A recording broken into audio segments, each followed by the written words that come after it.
Good morning, YouTube. Salty Texas here, and as you can tell by the thumbnail, we're making a beautiful looking bookshelf. So first thing you want to do is you want to go down to Lowe's, Home Depot, or one of your big box stores and pick up a bunch of wood, whatever wood that you want to use. I believe this is pine. I'm not a wood expert, but I'm pretty sure that's what I use for most of my projects. Next thing you want to do is you want to make sure that your battery is charged for your jigsaw, because then you have to bust out your circular saw, because you got to make the cuts somehow. So luckily I have the tools, but I don't have a sled for it, so a little wonky on the edges here. So you just try to make the straightest cut that you possibly can, and hopefully you have a little bit more room in your workshop so you don't have to use 2 clamps and a bunch of weights to keep everything stable.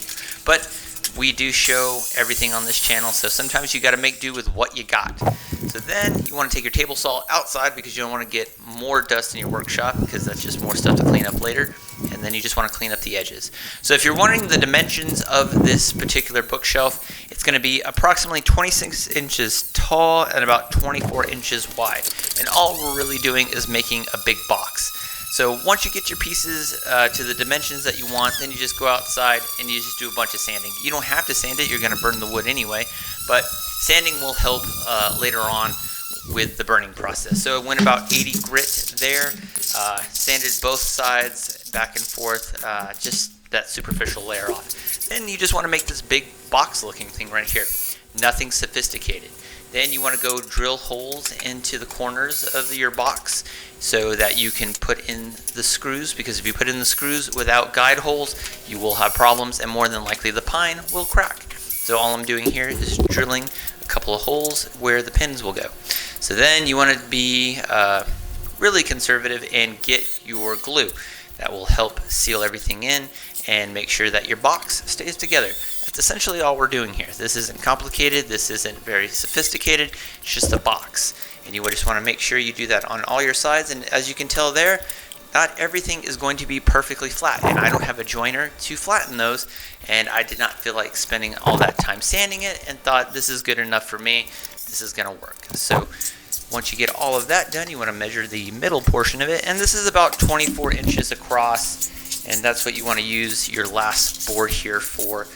And it's going to be not an exact science, but it's going to be close enough to where it's going to stabilize into the middle of your box.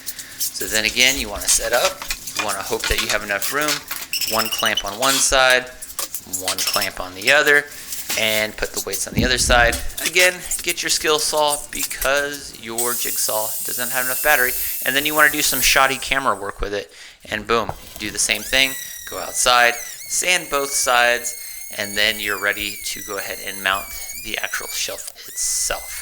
So this part, again, you can skip if you don't want to, but if you're curious, I think I used 80 grit on that. So then put that in the middle. You're leaving just enough space to where you want it centered. Make sure everything is nice, even, and balanced. Looks good, looks good. And then you're going to come back, and that part's done. Same thing, guide pilot holes, and then you want to go in, put the screw in. I did not use glue for this part of it. Didn't have to. Felt like it was snug as a bug, and I could just use a normal screw, and it's absolutely fine. And was pretty happy how my box was looking. So this is what the box looks like inside. And then you want to put some supports in the back. Those are approximately 22.5 inches. However, you want to take your miter saw outside so you don't get dust inside your workshop, because I hate cleaning up sawdust. So this is just an easier way to do it, and it is hard on the back and knees, so take that with a grain of salt. However, you have to sand, or you don't have to sand, but it's going to look better if you decide to sand it. So you can go in back and forth, all sides of the board, no big deal.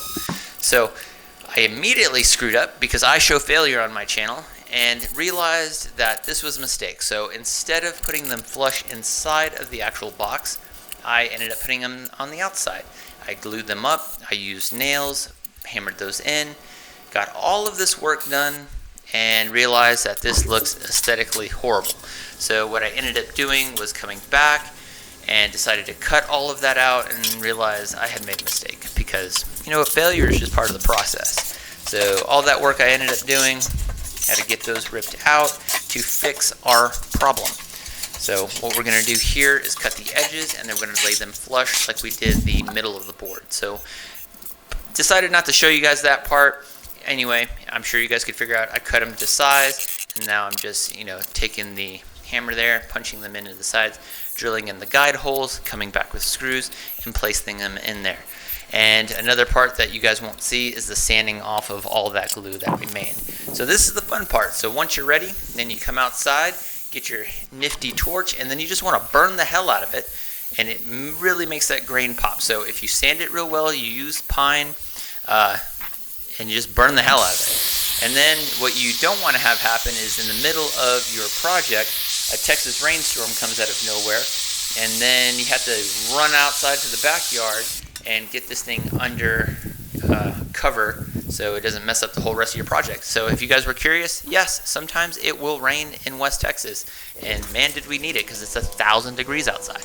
So then all I do is come over here, get some of my East Coast resin, mix that up. It's a 1-to-1 ratio. If you're interested in that, it's pretty good stuff. So mix that up really well, and now all we're going to do is cover our bookshelf in the epoxy, and you can see it just really makes that grain pop on that wood. So after I burnt it, I did not go back and sand it. I let it just kind of air out after we burned it, and waited 24 hours and came back and hit it with a bunch of epoxy. So if you guys are worried if you have to resand after you burn the wood, some people do. I don't. I just went ahead and just applied the epoxy. I've done this before in the past. Never had a real problem with it, and I think it turned out really well. So you don't have to do that if you really don't want to. So be really, really liberal with your epoxy. Throw that on there, layer it on real good. Probably a little bit easier if you use a rolling brush. I'm using a foam brush here. I've done this in the past with other tables, but next one I'm definitely going to go ahead and just use a paint roller. That's probably going to be really easier than this process here, but this will also work. So let that dry for 24 hours, and then you get this gorgeous looking bookshelf. So there you go. Nothing fancy, nothing difficult. Anybody can do this. It's super simple. Love how this looks. You can see the epoxy adds that layer on there, makes the wood pop. The burn look looks really cool. Looks rustic. I love it.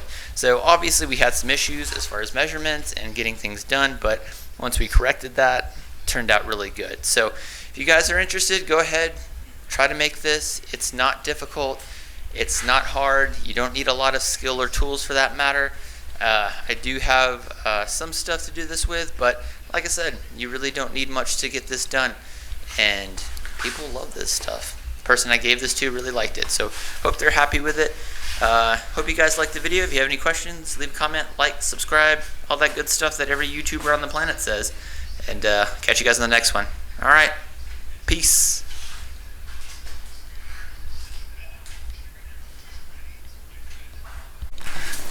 Alright, so project is done, shelf is built, obviously has problems, not my best work, but it does look pretty good.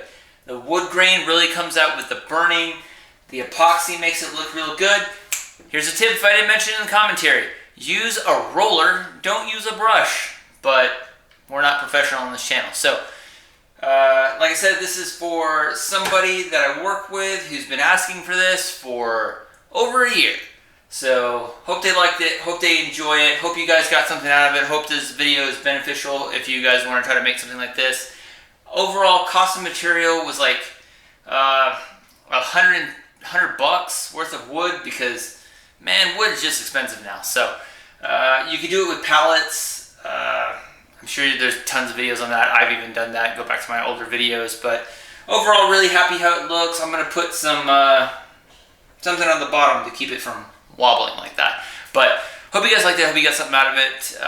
Subscribe, all that junk and BS that everybody else says. But overall, really happy with how it turned out. So enjoy. Thank you.